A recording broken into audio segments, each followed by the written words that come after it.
Hello hello guys. मैं आज से ये एक सीरीज चालू करने जा रहा हूँ केमिस्ट्री की, जो कि NEET, IIT, JEE mains plus advance दोनों प्लस बोर्ड एग्ज़ाम के लिए हेल्पफुल रहेगी। बोर्ड एग्ज़ाम्स के लिए सीबीएसई हुआ, आईसीएसई होता हुआ, सारे बोर्ड्स के एग्ज़ाम के लिए हेल्पफुल रहेगा। ठीक है, इस सीरीज़ में मैं टॉपिक वाइज कवर करूंगा, सारे चैप्टर्स मैं कवर करूंगा। पहले क्लास 11th के चैप्टर कवर करूंगा ताकि बोर्ड वालों को भी फ़ायदा हो। ठीक है, और प्लस एक चीज़ और कि अगर हम रैंडमली टॉपिक सेलेक्ट करेंगे, जैसे कि फिजिकल केमिस्ट्री, अगर मैं एक साथ ही फिजिकल केमिस्ट्री पढ़ाऊँ, एक साथ ही ऑर्गेनिक केमिस्ट्री पढ़ाऊँ, एक साथ ही इनऑर्गेनिक केमिस्ट्री पढ़ाऊँ, तो काफ़ी बोरियत होने लगेगी। इसलिए रैंडमली में हम लोग टॉपिक चूज़ करेंगे। ठीक है, और हम लोग पढ़ेंगे रेलिवेंट, जैसे कि पहले वो टॉपिक पढ़ेंगे जो आने वाले टॉपिक्स के लिए इंपॉर्टेंट हो। ठीक है, वो जरूरत पड़े, जैसे कि सब बेसिक कॉन्सेप्ट ऑफ केमिस्ट्री है, सबसे पहले हम लोग पढ़ने जा रहे हैं। उसके बाद हो सके तो स्ट्रक्चर ऑफ एटम या क्लासिफिकेशन ऑफ एलिमेंट हम लोग पढ़ेंगे। ठीक है, तो कुछ प्री रिक्वेस्टेड चीज़ें हैं, तो आपको एनसीईआरटी बुक जरूर पढ़नी है, लेक्चर के पहले, लेक्चर के बाद। ठीक है, लाइन बाय लाइन, क्योंकि क्वेश्चंस इससे बनाए जा सकते हैं, फ्रेम किए जा सकते हैं। मेंस में इतने ढेर सारे क्वेश्चन हर पर ईयर बनाने रहते हैं, तो वो लोग कहीं से भी क्वेश्चन उठा सकते हैं। एनसीईआरटी बेस बुक रहेगी, मटेरियल यही जो मटेरियल मैं पढ़ा रहा हूँ यही रहेगा, और वर्कशीट में प्रोवाइड करूँगा। ठीक है, आप, मैं एक डिस्क्रिप्शन में नंबर डाल दूंगा, फ़ोन नंबर, उस पर आप व्हाट्सअप कर सकते हैं या ईमेल आईडी पे मेरे मैसेज सेंड कर सकते हैं, मेल वगैरह, और वहाँ पे मैं वर्कशीट आप लोग को फ्री ऑफ कॉस्ट प्रोवाइड कर दूंगा। ठीक है, मेरा कोई चार्जेस वगैरह नहीं है। चलो आगे बढ़ते हैं, टाइम वेस्ट किया। Some basic concept of chemistry में सबसे पहला कॉन्सेप्ट आता है मूल कॉन्सेप्ट, यही हमें बेसिकली पढ़ना होता है। ठीक है, उसको पढ़ने से पहले हम लोग मैटर को पढ़ते हैं। ठीक है, मैटर का ये डिवीजन है: mixture, pure substance, mixture further divided into two parts, homogeneous, heterogeneous, pure substance divided into two parts, element and compound. Okay, चलो पढ़ते हैं डिफिनेशन वन बाय वन। इसका स्क्रीनशॉट ले सकते हैं आप लोग। Matter, anything that anything that has mass and occupies some space, इसे क्या बोलते हैं? मैटर। ये मेरा पेन है ना, ये इसके पास मास है, इसके पास क्या है? मास है, कुछ वेट होगा ना इसका, और कुछ स्पेस ये ऑक्युपाई कर रहा है, तो ये क्या कहलाएगा? मैटर कहलाएगा कि नहीं? ये मैटर कहलाएगा। ठीक है, मैटर क्या होता है? बेसिकली कोई भी चीज आप उठा लो, आपके पास पास रैंडम चीजें, कोई भी सॉलिड, लिक्विड, गैस टाइप की रखी हो, ठीक है, तो उसको आप उठा लो और उसको बोल सकते हो आप मैटर, क्योंकि ये सबके पास मास होता है और वो क्या, सम स्पेस ऑक्युपाई करते हैं। ठीक, आगे बढ़ते हैं। मिक्सचर क्या होता है मैटर का? मैटर दो पार्ट में डिवाइडेड है: मिक्सचर्स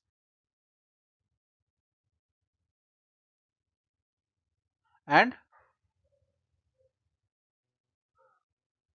प्योर सब्सटेंसेस।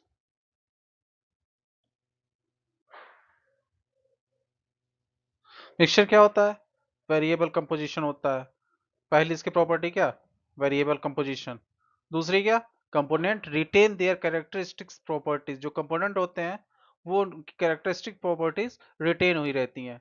ठीक है, वो रिटेन करते हैं अपनी प्रॉपर्टी, जैसे कि साल्ट और वाटर का एग्जांपल हम लोग लेते हैं कॉमनली, साल्ट प्लस वाटर का हम लोग एग्जांपल लेते हैं।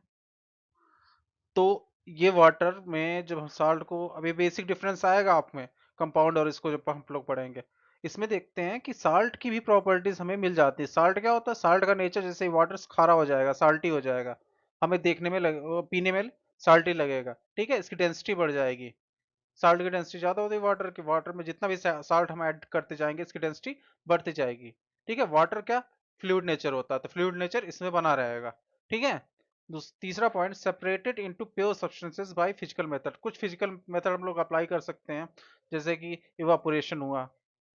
ठीक है, इवापोरेशन से क्या होता है कि साल्ट वाटर को थोड़ी जगह इकट्ठा कर लेते हैं, और उसके बाद इवापोरेशन, सनलाइट में उसको वाटर इवापोरेट हो जाता है, नीचे क्या बचता है?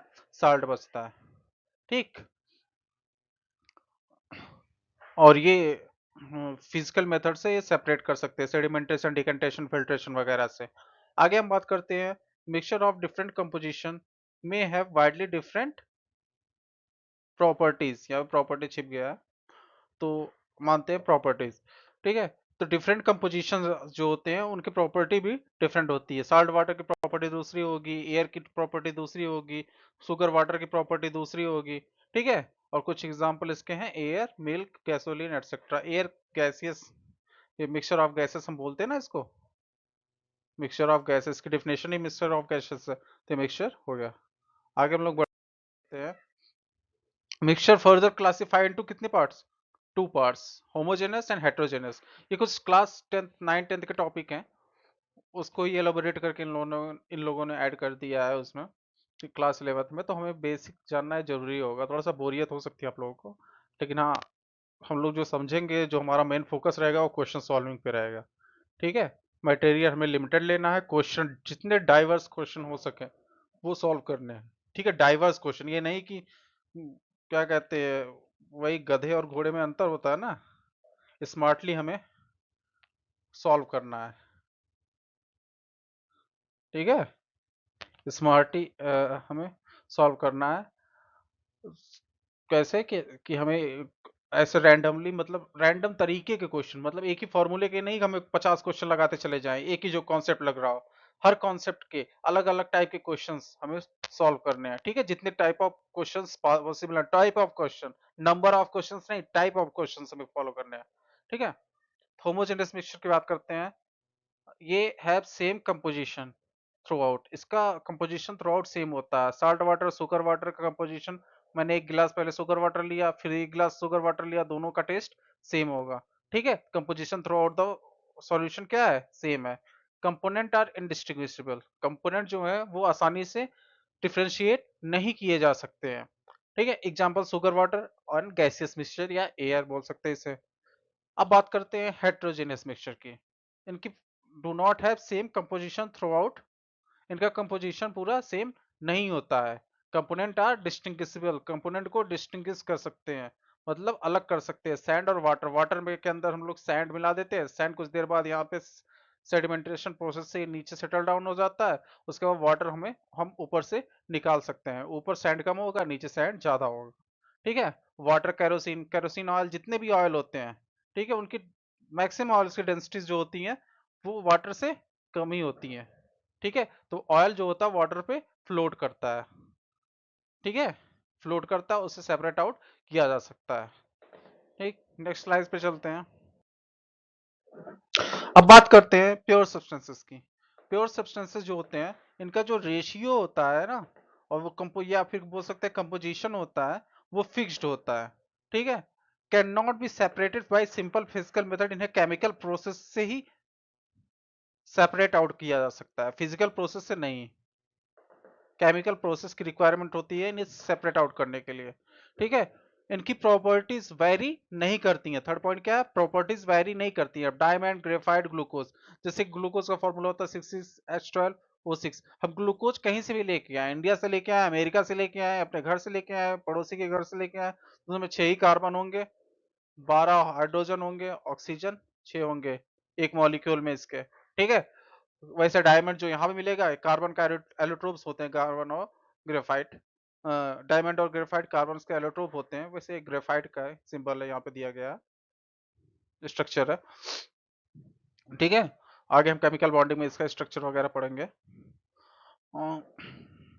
उसके तो आई बात समझ में, डायमंड, ग्रेफाइट, ग्लूकोज वगैरह ये सब क्या है, प्योर सब्सटेंसेस हैं। और देखते हैं फर्दर डिवाइड होते हैं ये दोनों एलिमेंट, ये दो पार्ट्स में, एलिमेंट्स और कंपाउंड में। एलिमेंट क्या होता है, एक टाइप ऑफ एटम से मिलके बना होता है, जैसे सोडियम हुआ, हाइड्रोजन हुआ। अब हाइड्रोजन क्या है, उसका एटम ऐसा कुछ होता है। तो जितने भी हाइड्रोजन होंगे सबका यही स्ट्रक्चर होगा, यही फॉर्मूला होगा।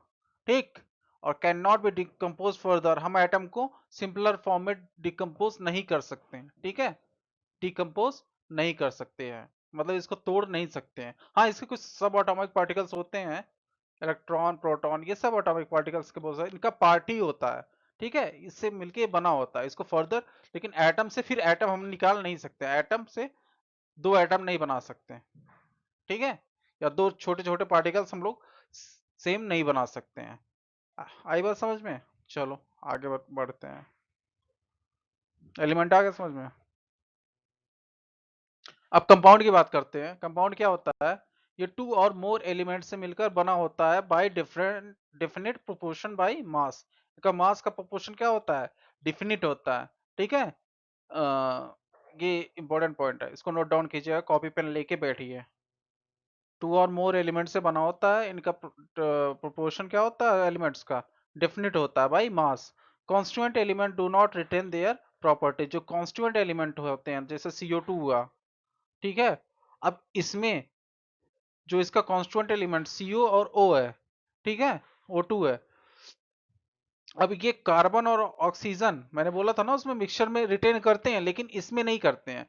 कार्बन जो होता है, यहाँ पे जो कार्बन की प्रॉपर्टी होगी या ऑक्सीजन की प्रॉपर्टी होगी, इसमें शो नहीं करेगी। ठीक है, इसकी अलग ही अपनी दुनिया होगी, अपनी प्रॉपर्टी होगी। ठीक है, यही ये कहना चाहता है, constituent element do not retain their properties. इनकी प्रॉपर्टीज रिटेन नहीं होती है। वैसे H2O, NH3, अमोनिया वगैरह देख सकते हैं हम लोग। ठीक है,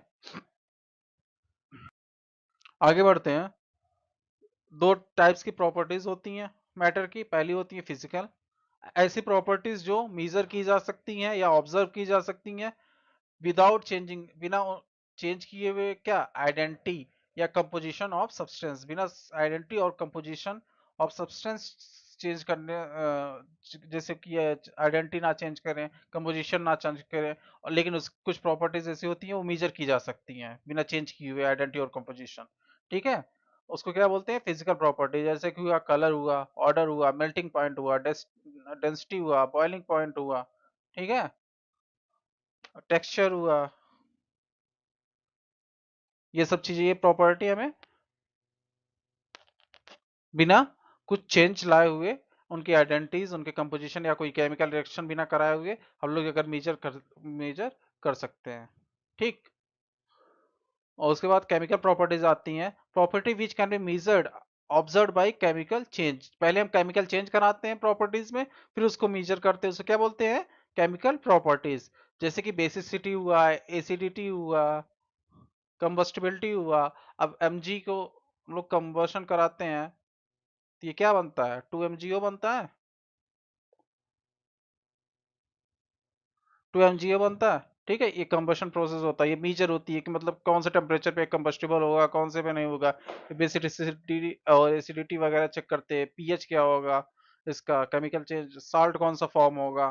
ठीक है, जब हम रिएक्शन वगैरह करवाते हैं, केमिकल चेंज करवाते हैं उसमें, तब जाके हम ये प्रॉपर्टीज मेजर होती हैं, तो उन प्रॉपर्टीज को क्या कहते हैं? Chemical properties. ठीक है, 20 सेकंड का ब्रेक लेते हैं, 15-20 सेकंड का, पानी पी लूं मैं।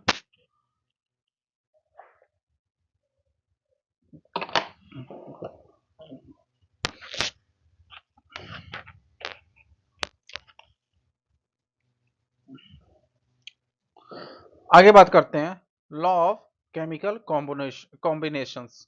कौन कौन से लॉ होते हैं? ये बेसिकली 5 लॉज होते हैं formation of compound from element.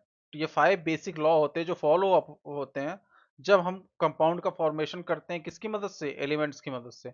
पहला law of conservation of mass, दूसरा law of definite proportion, constant composition बोल सकते हैं, तीसरा लॉ ऑफ मल्टीपल प्रोपोर्शन, चौथा Gay Lussac law of gaseous volume, पांचवा एवोगैड्रो लॉ। ठीक, अभी एक एक करके इन सब के बारे में हम लोग पढ़ते हैं। पहला हुआ लॉ ऑफ कंजर्वेशन ऑफ मास, जिसमें क्या बोला गया? Matter neither be created nor be destroyed. ये किसने प्रपोज किया था? प्रपोज किया था एंटोनिया लेवोसियर ने। ठीक, ध्यान रखना, जो यूनिवर्स होता है वो एनर्जी प्लस मैटर से मिलके बना होता है। ठीक है, एनर्जी और मैटर से यूनिवर्स, तभी हम लोग बोलते हैं energy neither be created nor be destroyed, matter neither be created nor be destroyed. ठीक है, आगे बात करते हैं। लॉ ऑफ कंजर्वेशन मास, जैसे कार्बन हुआ, ऑक्सीजन हुआ, 12 ग्राम कार्बन हमने लिया, 32 ग्राम ऑक्सीजन लिया, दोनों का अब हमने यहाँ पे आप लोग मॉलिक्यूलर फार्मूला वगैरह एटम का मास वगैरह मत लीजिएगा, बस इतना जानिएगा 12 ग्राम ऑफ हमने कार्बन लिया, ऑक्सीजन को 32 ग्राम लिया। ठीक है, अब हमें प्रोडक्ट का मास में प्रेडिक्ट करना है, तो इन दोनों को ऐड कर देंगे, वही मास जो मास रिएक्टेंट का होगा वही मास प्रोडक्ट का होगा, तो क्योंकि mass neither be created nor be destroyed in a chemical reaction, mass of reactant equals to mass of product. ठीक, अब यहाँ पे एक एग्जांपल दिया गया है, 15 gram of CaCO3 is heating gives 6.6 gram of CO2 and calcium oxide 8.4 gram। ठीक है, तो हमें क्या फाइंड आउट करना, ऑब्जर्वेशन और agreement with this the law of conservation of मास हमें प्रूव करना कि फॉलो कर रहा है या नहीं कर रहा है। चलो देखते हैं, CaCO3 ये CaO बनाता है, calcium oxide plus CO2 gas release होती है। ठीक है, वैसे ही चूना पत्थर होता है घरों में, पहले चूना वगैरह किया जाता था, जो पेंटिंग वगैरह की जाती थी, तो इसमें ये रिएक्शन काफी हेल्पफुल होती थी। ऑन हीटिंग ही ये हीट का सिंबल होगा। तो ये 15 ग्राम हमने लिया, जिसमें 6.6 ग्राम CaO बना और 8.4 ग्राम CO2 बना। देखते हैं इन दोनों को ऐड करके कि 15 आता है कि नहीं। 6 4 10 के 0 पॉइंट 8 6 14 1 15, हाँ 15 ग्राम। देखो यहाँ पे प्रोडक्ट का मास और रिएक्टेंट का मास इक्वल है ना, तो law of conservation of mass follow कर रहा है। ठीक है, अब दूसरा पॉइंट आता है, दूसरा लॉ आता है, लॉ ऑफ डेफिनेट प्रोपोर्शन और definite composition. Any pure compound always contain the same number of element in definite proportion by weight irrespective of source method of preparation। ठीक है, चलो इसको छोड़ो, सिंपल वे में समझते हैं। वाटर का है, इसका रेशियो क्या है मास का, 2:16, 1:8। हाइड्रोजन का मास कितना होता है, 1 AMU। ऑक्सीजन का, या फिर ग्राम पर मोल बोल सकते हैं, ग्राम मोल, हाँ, इसका कितना होता है 16। रेशियो लेंगे 1:8, तो मतलब वाटर का मॉलिक्यूल अगर है, तो चाहे हम ओशियन से लेके आए, लेक से लेके आए, लेबोरेटरी से लेके आए, टैप वाटर लेके आए, ग्राउंड वाटर लेके आए, आइसबर्ग से लेके आए, चाहे अपने यहाँ से लेके आए, चाहे पड़ोसी के यहाँ से लेके आए, ठीक है, सबका फॉर्मूला H2AU होगा, और दोनों हाइड्रोजन और ऑक्सीजन 1:8 बाई वेट के रेशियो में प्रेजेंट होंगे। ठीक है, सिंपल वे में यही ये कहना चाहता है, 1:8 के रेशियो में बाई वेट, ध्यान रखना भाई एटॉमिसिटी नहीं, बाई वेट के रेशियो में ये प्रेजेंट होगा।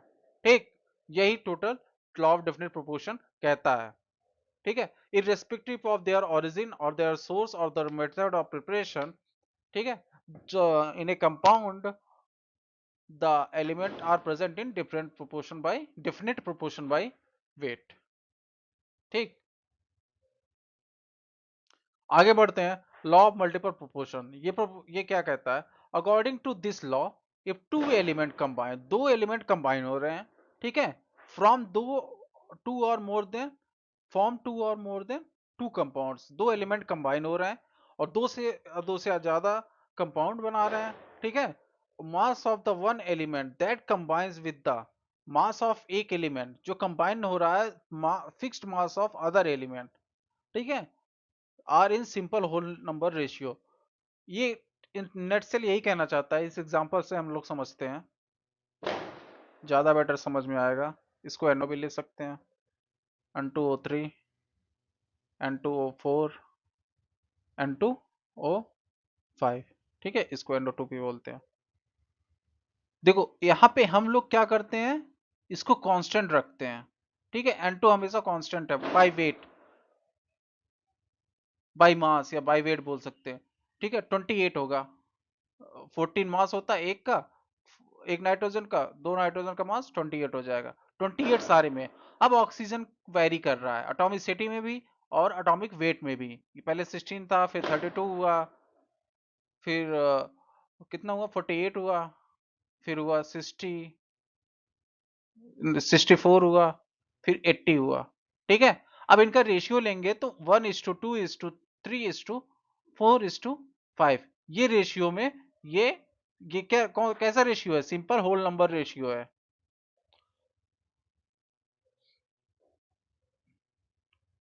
सिंपल होल नंबर रेशियो में ये इस कंपाउंड का फॉर्मेशन हुआ। मतलब अगर किसी दो या दो से अधिक एलिमेंट मिलके दो या दो से अधिक कंपाउंड बना रहे हो, तो जो एलिमेंट, ठीक है, जो एलिमेंट का मास चेंज हो रहा है, वेरिएबल हो रहा है, और वेरिएबल कब हो रहा है, जब बाकी एलिमेंट्स के मास को सेम रखते हैं। ठीक है, तो जो जो एलिमेंट का चेंज हो रहा है उसका मास का जो रेशियो आता है वो सिंपल होल नंबर आता है। ठीक है, आई बात समझ में? जैसे यहाँ H2O एग्जाम्पल से ज्यादा बेटर में समझ में आएगा, वैसे काफी कंफ्यूजिंग लाइन है वो। तो एग्जाम्पल से यहाँ पे एक और देख लेते हैं, H2O, यहाँ पे क्या हुआ, ये सेम है, इसका मास क्या हुआ, 16 हुआ, 32 हुआ। ध्यान रखना एटॉमिसिटी की बात अभी किसी भी में भी नहीं किया गया, एटॉमिसिटी से कंफ्यूज हो सकते हैं। ठीक है, इसका क्या आएगा रेशियो, 1:2 बाई वेट। ठीक, Gay Lussac of law of gaseous volume हम लोग पढ़ते हैं। इसमें क्या बोला गया है, व्हेन गैसेस कंबाइन और produce in a chemical reaction they do so in simple ratio by volume. उसी को उलट फेर करके कह दिया गया है कि अगर दो या दो से ज्यादा गैसेस कंबाइन होती हैं इन अ केमिकल रिएक्शन, तो वो कंबाइन कैसे होती हैं, सिंपल रेशियो ऑफ वॉल्यूम, मतलब 2:, यहाँ पे हाइड्रोजन और ऑक्सीजन 2:1 के रेशियो में कंबाइन होते हैं। इस लॉ को दिया था किसने, ये लुजैक ने दिया था। जैसे H2 plus O2 to H2O, ये कंबाइंड दो वॉल्यूम ऑफ हाइड्रोजन हम लोग बोल सकते हैं, one volume of oxygen, combine होके दो वॉल्यूम ऑफ वाटर वेपर के मॉलिक्यूल बना रहे हैं। ठीक है, उसमें मास था, इसमें वॉल्यूम इन्होंने बोल दिया। ठीक है, यहाँ पे एग्जांपल भी दिया गया है। अब हम यहीं पे बात कर लेते हैं एवोगाड्रो लॉ। एक इक्वेशन होती है, आइडियल गैस की इक्वेशन होती है, इसको आप लोग को पता भी होगा, कुछ लोग को जो पहली बार पढ़ रहे होंगे उनको नहीं पता होगा। तो ये होती है PV इक्वल्स टू nRT, ये गैसेस के लिए इक्वेशन होती है, आइडियल गैसेस के लिए, आइडियल गैसेस के लिए। ठीक है, इन्होंने बोला कि अगर दो गैसेस हैं, उनका वॉल्यूम सेम है, प्रेशर सेम है, और सेम टेम्परेचर पे भी है, ठीक है, तो उनके नंबर ऑफ मॉलिक्यूल्स सेम होंगे। इन्होंने बस इतना कहा, number of moles molecules are same if the pressure, temperature and volume of two और मोर गैसेस आर सेम। ठीक है, यही इन्होंने नटसेल में कहा है एवोगाड्रो ने। ठीक,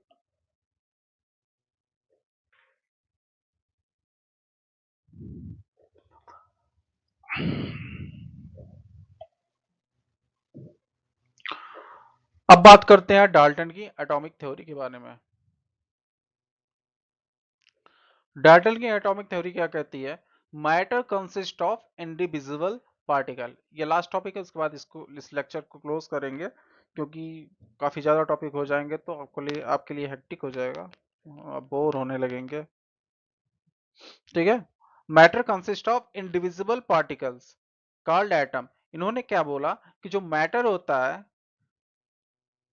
वो इंडिविजिबल पार्टिकल, मतलब कि फर्दर डिवाइड ना होने वाले पार्टिकल से मिलकर बना होता है, और उसे क्या बोलते हैं, एटम बोलते हैं। बेसिकली ये एटम की डिफिनेशन इन्होंने दी। ठीक है, पहले पॉइंट में।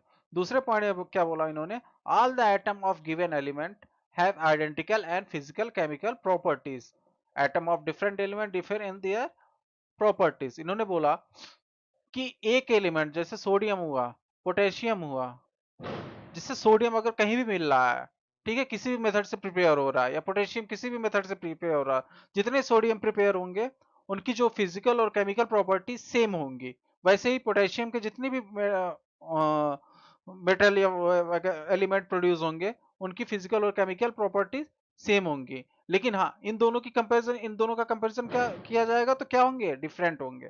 ठीक है, इनकी प्रॉपर्टीज क्या होंगी, डिफरेंट होंगी। आई बात समझ में। थर्ड पॉइंट में इन्होंने कहा है compound are formed when atoms of different element combined in a simple whole number ratio. ठीक है, तो वही बात है कि जो हमने अभी लॉ में पढ़ा था, जो कंपाउंड फॉर्म कब करता है, जब atom of different element form करते हैं, कंबाइन होते हैं, किसमें, सिंपल होल नंबर रेशियोज में, तब क्या बनता है, कंपाउंड बनता है। ठीक। केमिकल रिएक्शन, चौथा पॉइंट है, chemical reaction involve reorganization of atom but atoms are neither created और नॉट डिस्ट्रॉयड। अब सी हुआ प्लस O2 हुआ, CO2 हुआ।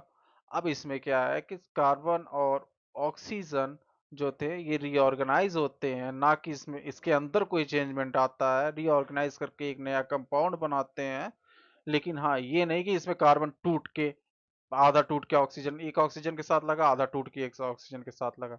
नहीं, ऐसा नहीं होता है। एटम वैसे का वैसा ही रहता है। इस इलेक्ट्रॉन्स वगैरह शेयरिंग होती है इसमें। ठीक है, या इसमें कार्बन एटम में और ऑक्सीजन एटम के अंदर कोई छेड़छाड़ नहीं होती, बस शेयरिंग वगैरह होती है। ठीक है, सिग्मा बॉन्ड और पाई बॉन्ड ये लोग बनाते हैं।